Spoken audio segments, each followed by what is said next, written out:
안녕하십니까. 안녕하세요. 교수님 안녕하세요. 네, 안녕하세요. 오랜만입니다. 네. 저번 회의 뵙고 이렇게 방금 만나서 이야기하다가 다시 나갔던 것 같은 그런 느낌인데요.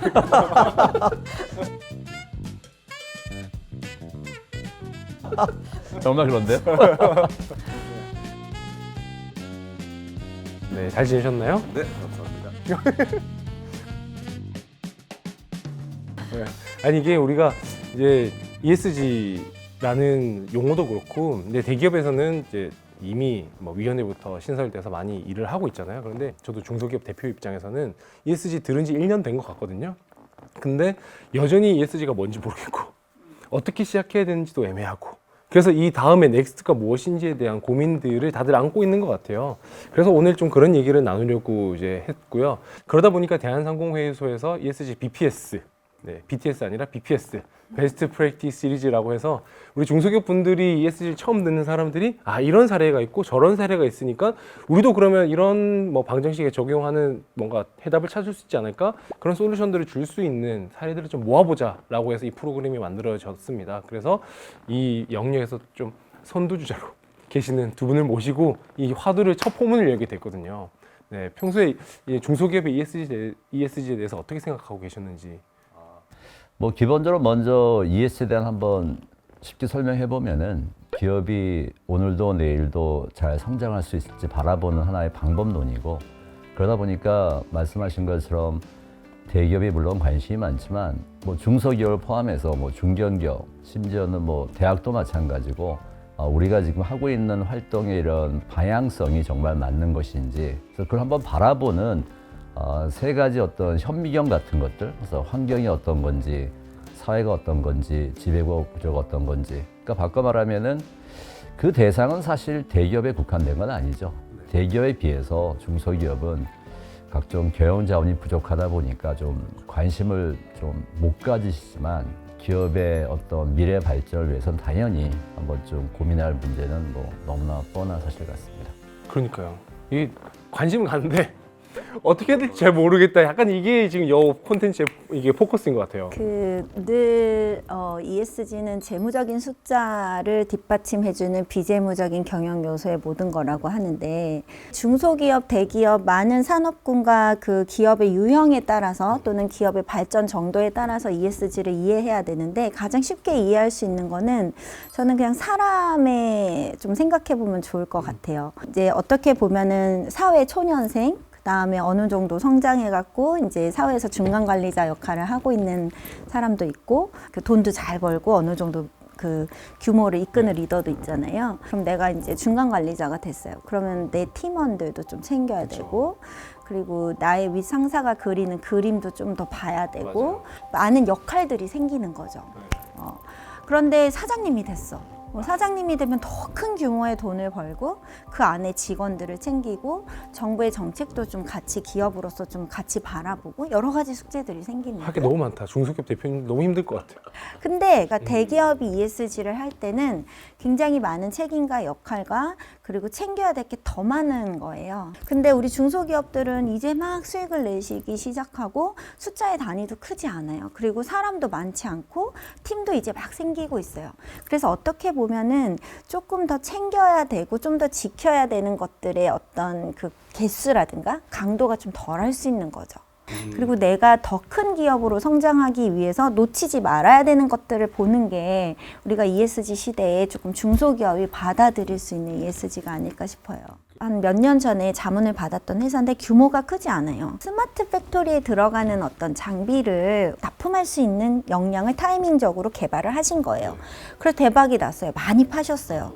그러니까 갑자기 급성장을 하잖아요. 좋다. 얘네 스마트 팩토리에 관련되어 있는 부품을 하니까 돈 더 잘 벌겠네. 심지어 신사업군도 하고 있구나. 그러면서 이제 해외 기관들도 좀 보기 시작을 합니다. 근데 해외는 이미 E랑 S에 대한 어떤 정책이나 투자자들에 대한 그 반영도가 높기 때문에 CEO가 너무 많이 이렇게 다 혼자 의사결정하는 게 아니라 굉장히 다양한 재무 전문가, 투자 전문가, 산업 전문가가 의사결정을 하면서 이루어지고 있는 경영 메커니즘이 있는지, 그리고 진짜 이 만들어내는 숫자가 진짜 쥐어짜가지고 막 다 갑질을 하고 막 직원들이 막 힘들어가지고 버는 돈인지, 아니면 진짜 즐겁게 막 고급 인력들이 들어와서 정말로 좋은 굿 워크 플레이스인 건지 이걸 한번 보고 싶었던 거죠.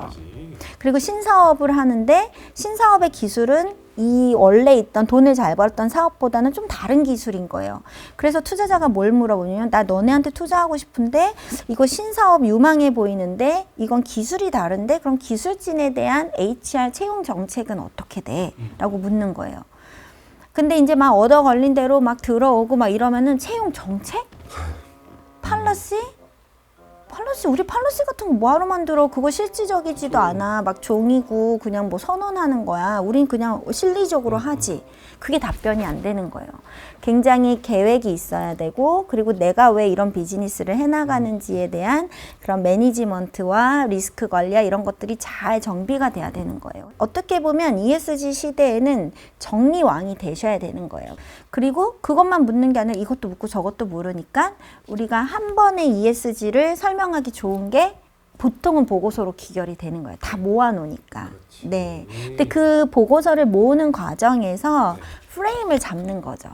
그런 약간 정리가 필요하고, 투자자들이 요구하는 경우가 되게 많다. 장사가 잘 되면 잘 될수록, 내가 버는 돈이 좋으면 좋을수록 그런 것들을 돈이 얼마나 안전하게 의사결정되고 벌리는 돈이 횡령이라든가 그냥 그 흐지부지 되지 않는지, 그걸 보는 게 되게 큰 거예요.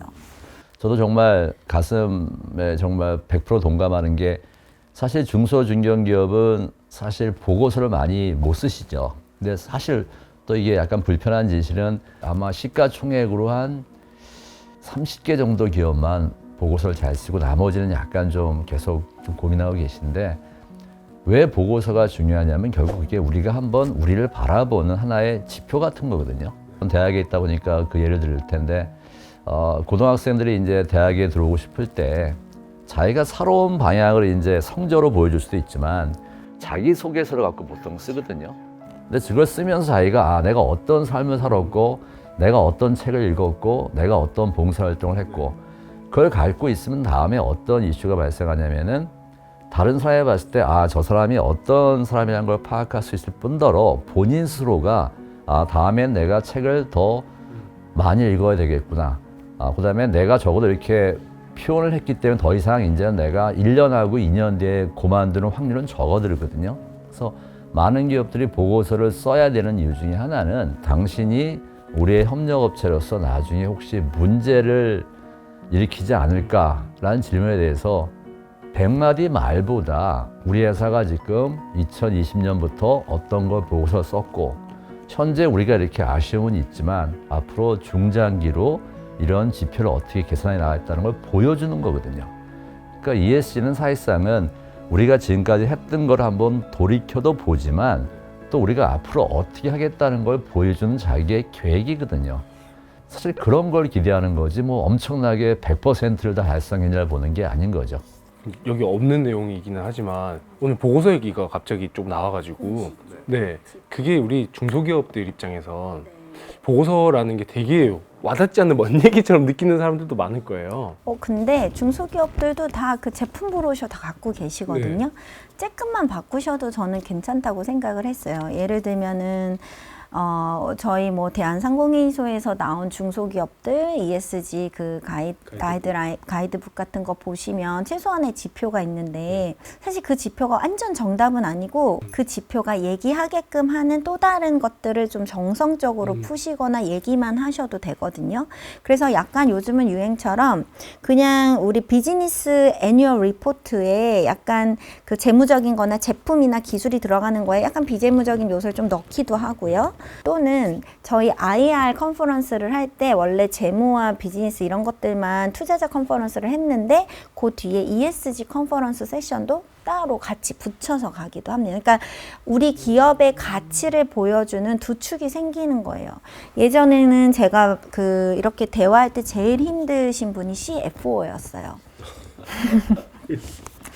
근데 요즘에는 CFO가 이걸 되게 관심을 가져요. 왜냐하면 투자자들이 기업 가치를 숫자를 만들어내는 걸 본다라고 하니까 그렇기 때문에 저희의 어떤 그런 공시적인 지표를 관리하거나 우리가 영업을 외부의 이해관계자의 영업이든 투자든 다닐 때 이것들을 약간 파이낸셜한 부분과 약간 스토리 부분이 겹쳐져서 우리 되게 괜찮아라고 보여줄 수 있는 포인트가 되는 거죠. 중소기업들 입장에서는 ESG를 한다, 해야 된다, 어떻게 해야 된다라는 이런 카테고리 안에서 간단하게 보고서를 만들어 나가는 것도 하나의 네, 활용 측면에서 스타트 포인트는 되겠네요. 네, 네. 그렇죠. 사실 정확히 말씀하신 것처럼 대기업이든 중소기업이든 말씀 나눠보면은 맨 마지막 질문은 교수님 다 좋은데 원가 부담이 있습니다. 그죠? 두 번째, ES가 높으면 정말 우리가 뭐가 좋습니까? 라는 질문을 많이 받는데요. 사실 ES는 사실 중요한 게 뭐냐면 그 회사가 미래에 지속 가능한지를 미리 예측하는 지표거든요. 일반 다른 사람이 봤을 때, 특히 금융사가 봤을 때 저 회사한테 돈을 빌려준 다음에 돈을 띨 확률이 훨씬 더 적다는 거거든요. 그러니까 실제로 자본 조달 비용이 훨씬 적습니다. 그러니까 이거는 그냥 마케팅으로서 그냥 기분 좋은 게 아니라 우리 회사가 뭐 10억이 필요합니다 얘기를 했을 때 금융기관에 봤을 때 훨씬 더 좋은 조건으로 금리 같은 걸 감안해서 돈을 대할 수 있는 것이고 실제로 중소기업 대상으로도 이제는 어떤 변화가 있냐면은 그 회사의 어떤 신용평가도 필요하고 기술평가 중요하지만 이제 ES평가 조금씩 움직이고 있거든요. 저 회사가 ES가 좋다고 하면은 당연히 금리상에 많은 혜택이 있을 것이고. 금리 얘기하니까 약간 제가 이렇게 듣다가 약간 이런 약간 앞으로 당겨지게 돼요. 그래서 이제 또 제일 많이 받는 질문이 근데 비용 상승은 어떻게 합니까? 특히 중소기업 같으신 분들은 원가 부담을 좀 대기업이 같이 했으면 좋겠다. 근데 약간 좀 돌려서 말씀을 드리면은 많은 기업들이 둘 중에 하나를 하거든요. 경쟁. 첫 번째는 정말 싸게 만들거나 뭔가 다르게 만들어서 좀 비싸게 팔거나 이 둘 중에 하나거든요. 그런데 재밌는 사실은 몇몇 기업들은 싼 거보다는 다른 걸 강조하기 위해서 좋은 디자인, 뭐 좋은 색상 같은 거. 어떤 기업은 우리는 경쟁사에 비해서 하루 만에 배송해 주겠다는 새로운 차별화 포인트를 만들어내거든요. 근데 재밌는 거는 그렇게 차별화할 때 돈이 들어가시는 건 사람들이 고민 안 하세요. 그렇죠. 근데 ES를 하실 때 돈 들어가는 건 되게 아까워하시는 것 같아요. 그게 차별화가 될 수 있는 건데 그게 지금 차별화 얘기를 하면. 포인트고요. 그다음에 대한상에서도 재밌는 통계가 나온 게 뭐냐면은 구매 의도를 물어보기보다는 이미 구매한 사람한테 구매에 있어서 그 회사의 품질, 가격만큼 중요한 게 바로 그 회사가 얼마나 ES를 잘하냐거든요. 놀랍게도 그 통계가 88%가 저 회사가 ES를 잘한다고 생각하면 나는 추가 돈을 지불할 용의가 있다고 말을 했거든요. 그러니까 소비자가 그만큼 깨 있다는 거예요. 엄청난. 그렇죠. 그러니까 비용이 올라가고 중소기업이 어려우실지 모르겠는데 그 자체가 우리 회사의 차별화 포인트고 그거에 대한 추가적인 비용은 본인도 물론 지시겠지만 우리 사회가 이제는 어느 정도는 같이 공유할 준비가 돼 있는 거거든요. 근데 이제 약간 ESG를 1년 정도 옆에서 보면서 느끼면서 저희가 막 직접적으로 한다 안 한다를 떠나서 평가라는 얘기를 진짜 많이 들었어요. 평가, 뭐 진단 이런 얘기들을 많이 들었는데 아까 보고서랑 같은 맥락인 것 같아요. 알지만 중소기업이 이것까지 해야 되나? 게다가 이제 그 각 벤더의 역할들이 있는데 우리가 지금 이거를 너무 광범위하게 이걸 어떻게 세 가지 관점에 대해서 평가를 어떻게 받지 뭐부터 해야 되지 막 이런 혼란스러움이 약간 앞에서 이제 ESG가 뭔지에 대해서 왜 해야 되는지 그런 시대적인 흐름 거기에 대한 약간 구매처 소비자의 어떤 관심과 어떤 응원 속에서 ESG가 단순한 용어가 아니라 경영 차원에서 가져가야 되는 흐름이다까지는 이제 공감이 많이 됐거든요. 그거가 약간 운회적인 관점에서 공감이 됐으면 잔해적인 관점에서 이런 수치에 대한 영역도 이야기를 안 할 수는 없어요. 근데 이게 되게 약간 압박처럼 느껴지는 경우도 있거든요. 거리감도 있고 그건 어떻게 좀 받아들여야 될까요? 일단 조금 내가 수치적으로 표현할 수 있는 부분과 수치가 없어서 일단은 어떤 플랜 베이스로 정성적으로 좀 가져가야 되는 부분들을 좀 구분 짓는 작업이 좀 필요할 것 같긴 합니다. 처음에는 조금 이런 부분들이 머리 아프실 수 있어요. 저희가 이제 셀프 진단, 자가 진단을 해보고 이런 부분들은 있고 이런 부분들은 없고 이렇게 좀 구분을 한 다음에 어떤 부분들은 우리 하기에 너무 무리수다. 어떤 부분들은 요건 조금만 정리하면 좋겠네. 이렇게 하면서 사실 한 발짝 더 나아가시는 거거든요. 그런 과정에서 이제 공시하거나 아니면은 외부에 이제 평가를 받을 수 있는 뭔가가 이제 준비되는 어떤 첫 단추라고 보시면 됩니다. 예. 자가 진단이 가능한 영역인가요? 평가 관련해서 말씀을 드리면은 이제 많은 중소기업에 계신 분들이 좀 겸연쩍어 하시죠. 우리가 잘하고 있는데 그걸 또 뭐 숫자를 왜 만들어내야 되나. 근데 좀 약간 다른 결의 이해가 되겠지만 뭐 김연아 선수 같은 경우에 피겨스케이팅 퍼포먼스 보시면은 그냥 저 같은 사람이 봤을 땐 참 어려운 기술과 아름다운 모습인데 심판들은 그거를 소수점 두째 자리까지 뭐 98점, 93점 이렇게 나오거든요. 결국 실제로 뭐 소위 말하는 예술조차도 평가로 되기 때문에 사실 ESG 평가 지표도 한번 좀 고민할 필요가 있는데 대기업은 가능하지만 중소 중견기업은 사실 보고서를 자체 발간할 수 있는 역량이 좀 부족한 경우가 꽤 있거든요. 그러다 보니까 외부 평가에 좀 대응하는 방법이 어려우신 건 있는데 그래서 그런 관점에서는 대한상에서 최근에 만들어낸 연구 보고서를 보시면은 중소기업들이 우리 회사가 얼마나 잘하고 있는지를 좀 자가로 한번 평가할 수 있는 게 있기 때문에 한번 보시면 좋을 것 같고요. 뭐 대기업 관련된 말씀을 잠시 드리면은 대기업도 이제 우리가 잘하고 있는지 못하고 있는지 어떤 가이드라인이 필요하지 않습니까? 그렇죠? 그걸 바라보는 평가 지표라는 게 보통 지구상에서 공감대가 형성된 게 한 600개가 넘거든요, 지표가요. 그러니까 너무나 많죠. 그러다 보니까 사실 최근에 뭐 산업부라든가 아니면 그 다른 부서를 통해서 뭐 KES를 만들고 있는데 그 이유가 바로 모든 산업에서 공통으로 고민할 만한 가이드라인, 그러니까 평가 지표라기보다는 우리가 잘하고 있는지 못하고 그냥 자세히 보는 것, KES인데 그런 평가에 관련된 가이드라인은 주로 대기업이 주로 타겟이었거든요. 그래서 앞으로는 아마 뭐 금년 말 내년이 되면은 아마 중소기업을 대상으로 한번 우리가 가이드라인도 한번 만들어낼 것 같고 저의 예측은 아마 내년쯤 되면 아마 공공기관 또 대학 아마 웬만한 조직에서는 우리가 지속 가능성이 있는지를 한번 바라보는 가이드라인은 계속 나올 것 같고요. 그래서 아마 당분간 그런 아주 정형화된 지표가 나오기 전에는 많은 분들이 한번 대한상에서 발간된 걸 한번 보시면은 우리가 지금 현재 어디에 위치해 있고 내년에 어떻게 준비하면 좋겠다는 어떤 충분한 어떤 가이드라인을 얻으실 수 있을 것 같습니다. 뭔가 평가를 사실 이게 시험 같은 느낌이에요. 그러니까 나 공부하는 거 너무 좋아요. 수학이 너무 좋아요. 근데 약간 수능 보려고 공부해가지고 점수가 안 나오면 되게 속상하잖아요. 네네, 재수는 없습니다. ESG는 재수는 없고요. 단 이제 점수가 되게 중요하게 적용되는 회사들도 있어요. 예를 들면은 조만간 IPO를 해야 되거나 아니면 투자권을 더 많이 받아내야 되거나 아니면 해외 시장을 뚫어서 해외 고객사한테 좀 우리가 가서 미팅을 해야 된다. 이럴 때는 사실상 그 어떤 설명보다도 공공적으로 그 많은 사람들이 인정해주는 어떤 기관의 점수표 같은 거를 한 개만 갖고 가면 편한 거예요. 저희가 이제 취업을 앞둘 때도 토익 점수를 받고 그다음에 유학을 갈 때도 받잖아요. 근데 뭐 사실 뭐 GMAT을 보냐 GRE를 보냐 이런 것도 다 내가 어떤 목적의 뭐를 달성하기 위한 과정의 나의 증빙이기 때문에 약간의 증빙 같은 건 미리미리 준비해 놓으시면 이렇게 꺼낼 수가 있으신 거죠. 그리고 사실 이제 컨디션에 따라서 엄청 시험 점수가 좀 달라지잖아요. 근데 ESG 영역은 조금 그것들을 진정성 있게 내재화해 놓으시면 큰 리스크나 사건 사고가 터지지 않는 한 그 점수가 막 이렇게 들쭉날쭉하지는 않고 되게 탄탄하게 이렇게 관리하실 수가 있습니다. 대학에 예를 들어 보면은 많은 수험생들이 공부를 열심히 합니다. 근데 그 친구들한테는 고등학교에서 전교 몇 등이 자기 목표는 아니죠.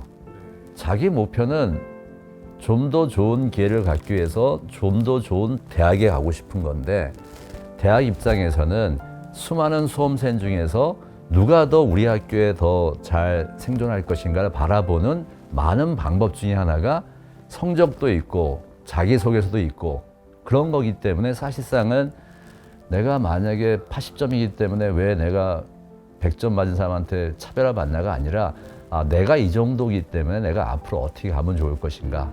또 말씀하셨던 것처럼 중요한 포인트를 말씀하셨는데, 한 해에서 뭐 반짝 올라오는 것보다는 꾸준한 추세를 보기 때문에 사실 처음에 시작하시면서 유지하시고 또 가능성이 있는 경우에는 점점점 타겟을 좀 높이 잡으셔갖고 이 발전되는 모습을 보여주는 것, 그 정도는 사실상은 현재로서 봤을 때는 대기업을 포함한 협력업체들, 뭐 수많은 평가사가 중소기업한테 요구하는 뭐 최소한의 정도의 기본 모습이기 때문에 너무나 부담감 갖지 마시고 점수를 받는 게 우리 회사의 경영의 목적은 절대 아니라는 걸 말씀드리고 싶네요. 그러면 이게 앞에 말씀하셨던 거랑 다른 맥락이 아닌 것 같아요. 앞에 이제 어떻게 경영을 잘 해나가야 되는가에 대한 얘기를, 나 경영 잘해요라고 얘기를 해도 그래 뭐 어디서 어떻게 뭘 잘하냐라는 질문을 혹시 받았을 때 이렇게 보여줄 수 있는 거 정도가 있으면 서로 편하다. 나는 약간 수단 같은 느낌인 거고, 나는 요 방법을 쓸래 이 방법을 쓸래 하는 것들이 많은데 그걸 좀 한국에 맞는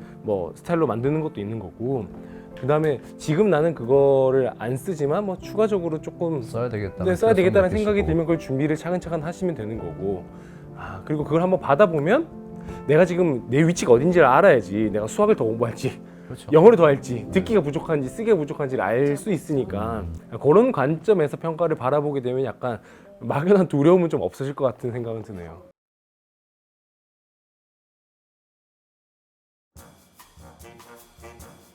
아무도 기회가. 깃발을 꼽지 않았네. 내가 해봐야겠다. 나만 그런가요? 그건 절대 ES 시대는 적용이 안 됩니다. 워싱에 대한 얘기들도 많이 나오는 것 같아요. ES 워싱이 너무 큰 문제다. 그런 잘못된 판단의 결론은 당연히 비참할 수밖에 없을 것이고, 감정에 빠지는 거예요.